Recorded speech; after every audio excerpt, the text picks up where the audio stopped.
Bueno, en este video les voy a hablar sobre las ondas gravitatorias y los temas que abarcan a estas. Como sabemos, existen 4 interacciones fundamentales de la naturaleza. Son la electromagnética, la débil, la fuerte y la gravitatoria. 2 de ellas, la débil y la fuerte, son de muy corto alcance. Las 2 restantes, la electromagnética y la gravitatoria, son de largo alcance. A pesar de ello, la interacción gravitatoria resulta ser la dominante a escalas astronómicas, a pesar de ser muy pequeña si se le compara con la fuerza electromagnética. Por ejemplo, la razón entre la fuerza de repulsión entre dos electrones y su atracción gravitatoria mutua es de tan solo 4,17 por 10 a la 42. ¿Por qué entonces es la gravedad la que domina a grandes distancias? Bueno, la razón radica en que el universo es, en esencia, eléctricamente neutro.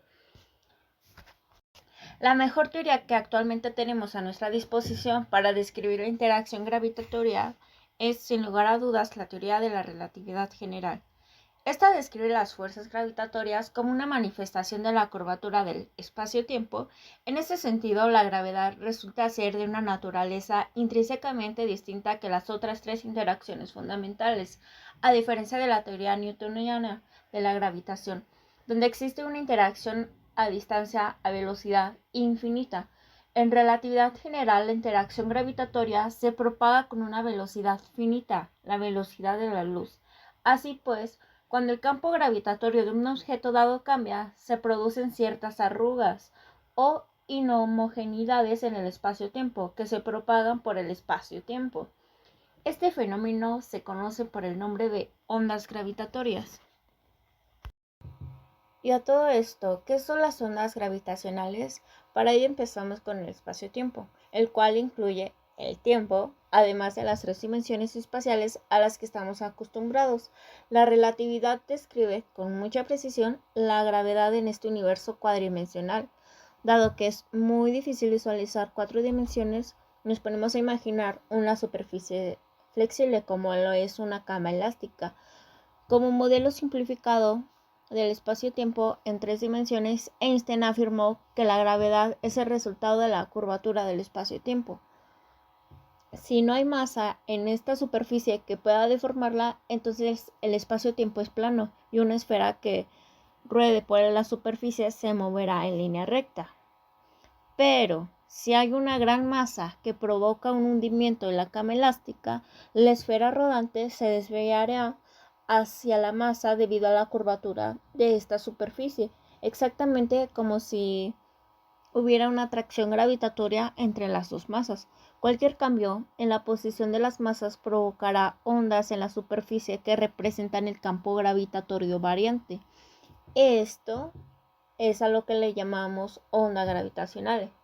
Las ondas gravitacionales son producidas por masas en movimiento, de igual modo que las ondas electromagnéticas se crean por cargas en movimiento, pero debido a que la gravedad es la más débil de las 4 interacciones fundamentales, las ondas gravitacionales son sumamente pequeñas. Expresados en términos físicos, una onda gravitacional intensa produciría desplazamientos del orden de 10 a la menos 18 metros, una cantidad 1000 veces más pequeña que el diámetro del protón. Ondas de tal intensidad se producen como resultado del sistema muy masivos que experimentan grandes aceleraciones, como por ejemplo 2 agujeros negros en órbita pocos instantes antes de fusionarse en uno solo. Como esta clase de sistemas son poco frecuentes, este tipo de fuentes se encuentra a distancias de años luz. Por tanto, la búsqueda de ondas gravitacionales implica intentar hallar los minúsculos efectos de algunos de los sistemas astrofísicos más energéticos en las profundidades de nuestro universo. Y bien, entonces, ¿por qué resulta de interés estudiar las ondas gravitatorias? Bueno, al contrario de lo que ocurre con las ondas electromagnéticas que son emitidas por los átomos y electrones individuales que conforman un cierto cuerpo masivo, las ondas gravitatorias son emitidas por el grueso del cuerpo. Consecuentemente, la radiación gravitatoria transmite un tipo de información distinta a la que es transmitida por la radiación electromagnética, una información que de cierta manera es global, Debido a su baja intensidad, las ondas gravitatorias interaccionan de manera muy débil con la materia, por tanto, pueden propagarse a lo largo de grandes distancias sin sufrir gran alteración. Y cuando algún cambio ocurre, este a su vez nos proporciona abundante información sobre el medio interestelar o extragaláctico. Ahora bien, a pesar de su baja intensidad, las ondas pueden acarrear una gran cantidad de energía fuera de los cuerpos. Por ejemplo, se estima que en uno de los fenómenos relativistas por excelencia, la colisión frontal de agujeros negros, aproximadamente un 3% de la masa de los agujeros se pierde de forma de radiación gravitatoria. El hecho de que las ondas gravitatorias puedan propagarse a grandes distancias sin sufrir casi alteración resulta de gran importancia en la cosmología. Se sabe que en ciertas etapas del universo temprano se produjeron ondas gravitatorias con características muy determinadas. Poder detectar este tipo de ondas en particular resultaría de gran importancia para establecer ciertas cotas sobre el valor de algunos parámetros cosmológicos. Esta información nos permitiría refinar nuestras ideas y nociones sobre los primeros estudios del universo. Las investigaciones sobre ondas gravitatorias comprenden 4 áreas muy grandes. Primeramente tenemos la que se conoce de forma genérica como relatividad matemática, en la que se estudian las propiedades matemáticas de las soluciones de las ecuaciones de la relatividad general, en particular aquellas que den lugar a ondas gravitatorias. En segundo lugar, tenemos los estudios numéricos de fenómenos físicos, en los que se producen ondas utilizando computadoras. En tercer lugar, tenemos los trabajos experimentales con el objetivo de poder detectar las ondas. Finalmente, tenemos las aplicaciones de las ondas gravitatorias a la cosmología y astrofísica, por medio de las cuales se trata de extraer información sobre la estructura del universo por medio de la radiación gravitatoria. Ahora hablemos sobre las ondas gravitatorias en la teoría de la relatividad. Como se ha mencionado en la introducción, la relatividad general describe la gravedad como una manifestación de la curvatura del espacio-tiempo. El espacio-tiempo es la colección de todos los eventos en el universo.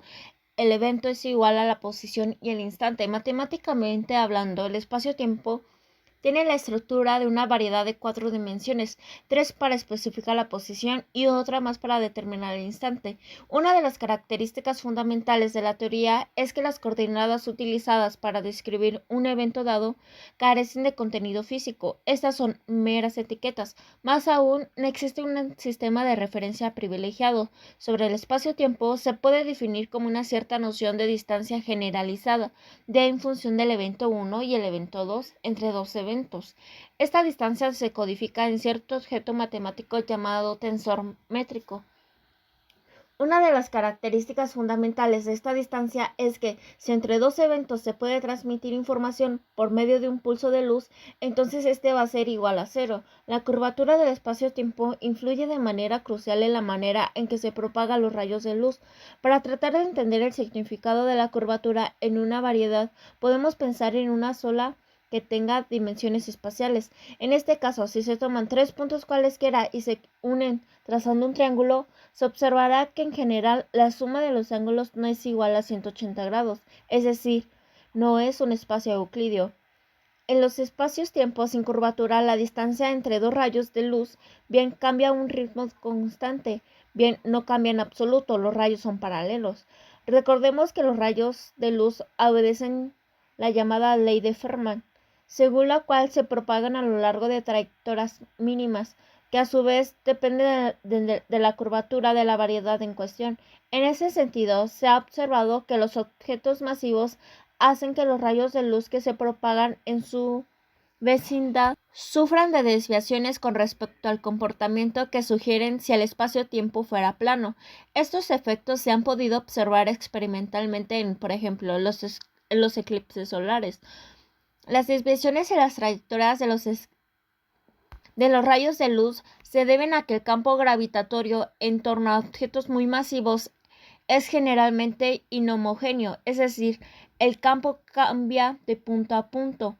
Las inhomogeneidades en el campo gravitatorio dan lugar a las llamadas fuerzas de marea. Los objetos extensos en un campo gravitatorio inhomogéneo sufren esfuerzos debido a que las fuerzas sobre distintos puntos del cuerpo en cuestión son distintas. Matemáticamente, esta información se codifica en el llamado tensor de curvatura de Riemann. Este tensor se construye a partir de ciertas combinaciones de segundas derivadas del tensor métrico. Uno de los postulados de la relatividad general es que la materia y la energía del espacio-tiempo son fuentes de campo gravitatorio, es decir, lo producen. Según la teoría de la relatividad espacial, la materia y la energía son equivalentes de acuerdo a su famosa fórmula E igual a mc cuadrado, es decir, la presencia de la materia y energía curva en el espacio-tiempo. Ahora bien, el campo gravitatorio también contiene energía, por lo que puede actuar como fuente de sí mismo, es decir, se puede hablar del campo gravitatorio producido por el campo gravitatorio. Esta peculiaridad del campo gravitatorio es consecuencia de la no linealidad de las ecuaciones que lo gobiernan. Imaginemos que por un momento un universo completamente vacío y plano esté de acuerdo a la discusión anterior de que deberá satisfacer y por lo tanto crecerá el campo gravitatorio. El espacio-tiempo en tal situación corresponderá al espacio-tiempo de la relatividad especial, también llamado espacio-tiempo de Minkowski. Así pues, la distribución de materia y energía determina la curvatura del espacio-tiempo y a su vez la curvatura determina la manera en que la materia y la energía se distribuyen. Este acoplamiento entre la geometría del espacio-tiempo y la materia ocurre a través de las llamadas ecuaciones de Einstein. Las ecuaciones consisten de 10 ecuaciones diferenciales parciales no lineales para el tensor métrico, debido a la energía que existe en la elección del sistema de coordenadas. Las cosas se pueden siempre arreglar de manera que solo haya 6 ecuaciones a resolver.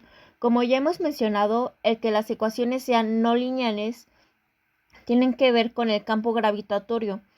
Pueda producir más gravedad, pero la consecuencia más importante de la no linealidad es que el principio de superposición no es válido. En la teoría newtoniana de la gravedad, que es lineal, una vez conocida el campo producido por un cuerpo, el campo producido por dos cuerpos separados a una distancia dada puede ser calculado muy diferente, sumando los campos individuales de los cuerpos.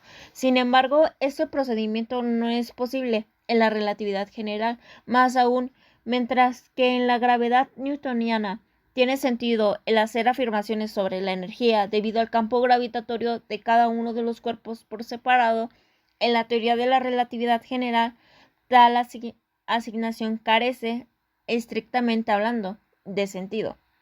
La energía del campo gravitatorio es una propiedad global del espacio-tiempo. Para las ondas linealizadas, supongamos que queremos estudiar el campo gravitatorio producido por una cierta distribución de materia en una región alejada de ella. Uno esperaría, si la intuición física no falla, que lejos de las fuentes del campo, éstas decayesen y que por lo tanto los efectos de la curvatura del espacio-tiempo fueran más tenues. Así podemos decir que en tal región, que llamaremos asintótica, se cumple que donde n es el tensor métrico del espacio-tiempo plano, mientras que ρg corresponden a las desviaciones del espacio-tiempo plano, que trataremos como perturbaciones. Las ecuaciones que describen la propagación de las perturbaciones representadas por ρg se obtienen sustituyendo la expresión anterior en las ecuaciones de Einstein y despreciando los términos de orden cuadrático en ρg. La intuición física no debería sugerir que tales perturbaciones están en forma de ondas. ¿Cómo se puede ver esto? El lector familiarizado con el electromagnetismo recordará que en el vacío cada componente del campo eléctrico y cada una del magnético satisface la ecuación de onda. Esto se puede demostrar sustituyendo por una parte la ecuación de Gauss eléctrica en la ecuación de Faraday y por la otra la ecuación de Gauss magnética y la ecuación de Ampère-Maxwell. La primera sustitución da lugar a una ecuación para el potencial escalar electromagnético, mientras que la segunda da lugar a ecuaciones por los componentes de potencial vectorial. A primera vista, estas ecuaciones tienen una forma muy complicada. El punto crucial en esta deducción consiste en recordar que existe cierta libertad de la elección de los potenciales escalar y vectorial. Una elección apropiada de dicha libertad, conocida como la norma de Lorentz, permite simplificar las ecuaciones para los potenciales hasta obtener sedas ecuaciones de ondas. Con las perturbaciones lineales del campo gravitatorio ρg ocurre algo semejante.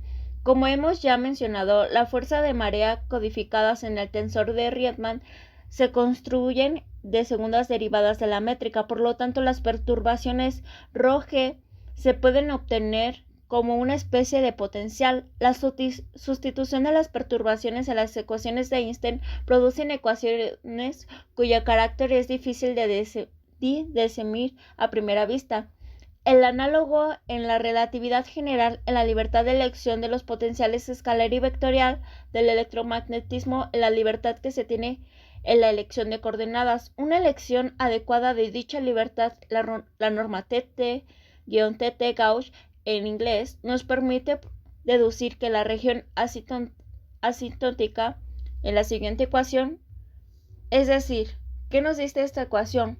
Que la perturbación del tensor métrico satisface las ecuaciones de ondas en cada una de sus componentes. La velocidad de propagación de las perturbaciones coincide con la velocidad de propagación de la radiación electromagnética, es decir, la velocidad de la luz.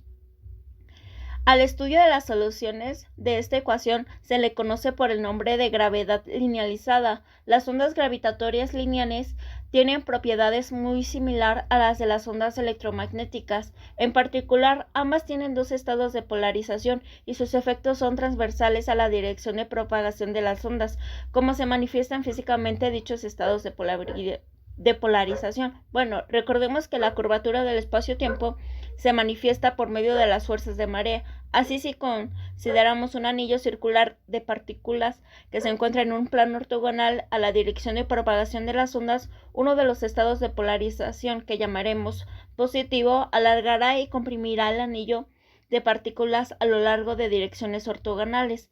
El segundo estado de polarización hará algo semejante, pero a lo largo de direcciones que están rotadas en pi sobre 4 radianes, o sea 45 grados. Con respecto a las direcciones de formaciones del estado positivo, a este segundo estado de polarización se le conoce como estado X. Una importante diferencia entre la radiación electromagnética y la gravitatoria es que no existe radiación gravitatoria dipolar. La radiación gravitatoria tiene al menos un carácter cuadrupolar. Esto está íntimamente relacionado, como en el caso electromagnético, con la forma en la que la radiación es producida. De ello hablaremos más adelante. Para las ondas no lineales, la teoría linealizada de la radiación gravitatoria es de gran utilidad para ganar intuición sobre ciertas consecuencias de la teoría de la relatividad general. Como se ha dicho, la relatividad general es una teoría esencialmente no lineal. Así, al considerar una teoría linealizada, se está dejando de lado una gran cantidad de efectos, algunos de ellos bastante inesperados. De cualquier forma, cabe recalcar que las ondas linealizadas son una buena aproximación para la radiación gravitatoria que se espera detectar desde la Tierra. La radiación gravitatoria transporta energía de las fuentes del campo gravitatorio a las regiones asintóticas. Este hecho puede ser formalizado de manera matemáticamente rigurosa y, como se ha mencionado en la introducción, ha podido ser observado en sistemas binarios de pulsares. Por tanto, la energía de las fuentes decrece de manera secular, compensando la energía acarreada por la radiación. En consecuencia, las ondas gravitatorias exactamente periódicas no pueden darse en la naturaleza. Ahora bien, a medida que una onda gravitatoria se propaga a través del espacio-tiempo, las fuentes de onda cambian de forma, es decir, las ondas se refractan. La longitud de onda de la radiación puede variar, es decir, puede ocurrir un corrimiento hacia el rojo, más aún las ondas se pueden dispersar. El principio de Huygens nos valida de la radiación general. Si la onda tiene la forma de un pulso, entonces su forma y polarización se verán alteradas al propagarse, y ciertas ondas llamadas colas, que viajan a una velocidad inferior a la de la luz, se propagarán tras del pulso. Debido a la no linealidad de las ecuaciones de Einstein, dos ondas gravitatorias exactas que coinciden en cierta región del espacio-tiempo no se superpondrán como ocurre con las ondas electromagnéticas, sino que chocarán. Sus frentes de onda cambiarán y se producirá una cierta dispersión. En situaciones extremas en que las ondas gravitatorias tuvieran una suficiente intensidad al chocar unas con las otras, podría enfocarse y surgir unas singularidades del espacio-tiempo, las cuales nos darían lugar a agujeros negros. Estas singularidades del espacio-tiempo son puntos en que las leyes físicas que tenemos actualmente carecen de validez. El consenso de los investigadores en la área en que una nueva teoría todavía no conscientemente formulada y que se conoce generalmente por el nombre de gravedad cuántica deberá explicar lo que ocurre en estas singularidades. Las singularidades y el proceso de su información se encuentran en principio cubiertos por ciertas superficies conocidas por el nombre de horizonte de eventos, pero estas evitan observarlas directamente. Nuevamente, la única información que se puede obtener de estos procesos es a través de la radiación gravitatoria que éstas emiten. Para la emisión de ondas gravitatorias, recordemos que un resultado fundamental de la teoría electromagnética es que variaciones de tipo dipolar en el campo electromagnético dan origen a radiación.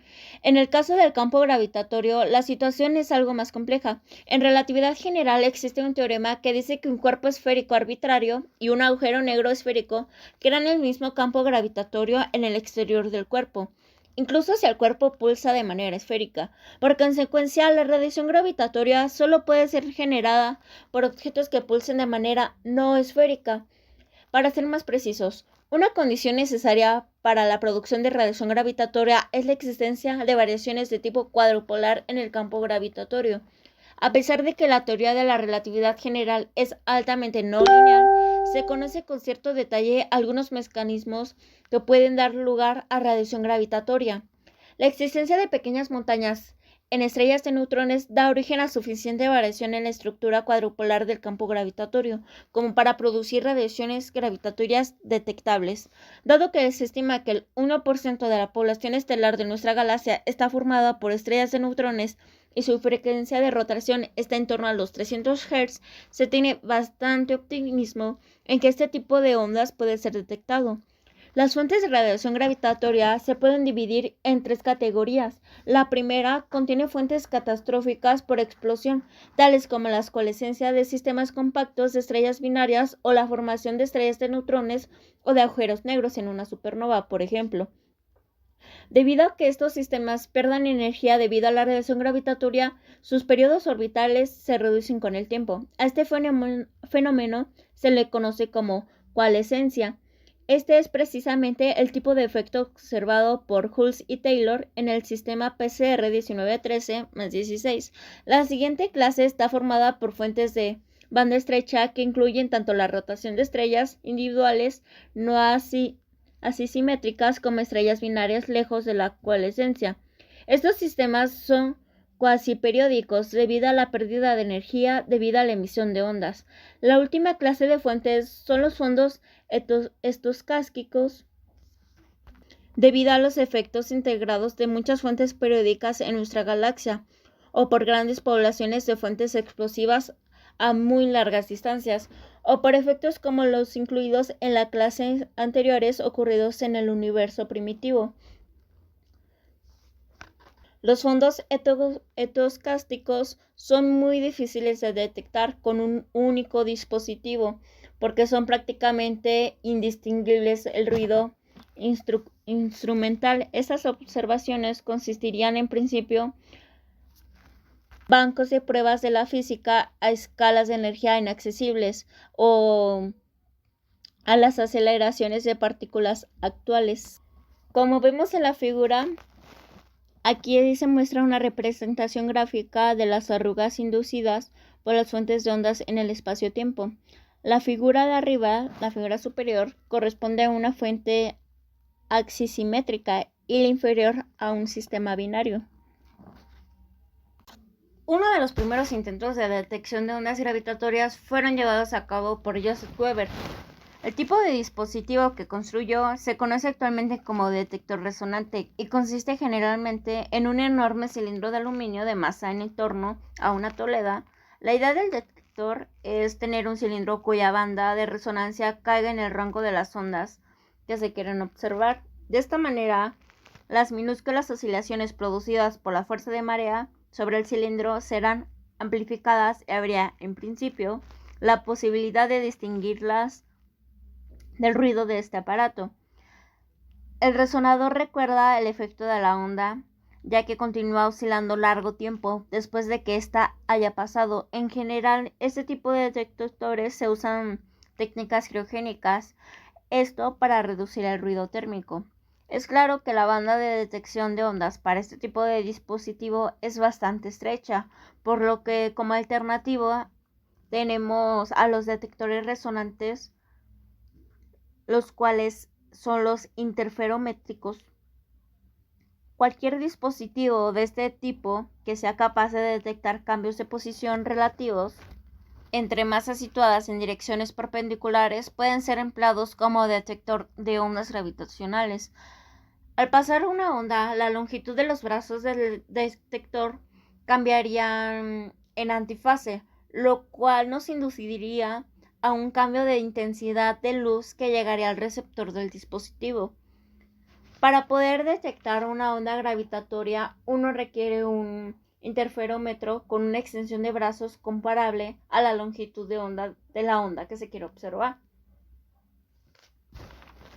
Esto quiere decir que si se quiere detectar radiación gravitacional con una frecuencia del orden de kHz, entonces uno requeriría un detector con una extensión de 300 kilómetros, muy extensa, claramente. En el caso de ondas en el intervalo de Hertz, la distancia requerida sería de unos 3 por 10 a la 5 kilómetros, aún más extensa. Bueno, pues uno de los dos proyectos más importantes de detectores de ondas gravitacionales usando interferómetros son el LIGO y el Virgo. El proyecto LIGO, pues lo abarca Estados Unidos, cuenta con dos detectores de 4 kilómetros y uno de 2 kilómetros. El proyecto Virgo cuenta con un detector de 3 kilómetros, el cual fue realizado en Italia. En estos detectores se han implementado múltiples reflexiones en los espejos para poder alcanzar las dimensiones adecuadas que nos permitan la detección de ondas de la longitud de onda deseada. El número de reflexiones en cada uno de estos detectores es de orden de 100. Existen además otros dos proyectos, como el GEO 600 de Alemania y Reino Unido, de 600 metros, y TAMA 300, Japón, de 300 metros. De menor dimensión, aunque con tecnología más refinada. Existe además el proyecto de construcción de un detector interferométrico en el espacio LISA, el cual abarcaría en principio con 3 naves espaciales separadas a una distancia de 5 por 10 a la 6 kilómetros entre sí, entre nave, lo cual corresponde a más de media longitud de onda para ondas gravitacionales con frecuencias superiores a los 300 milihertz.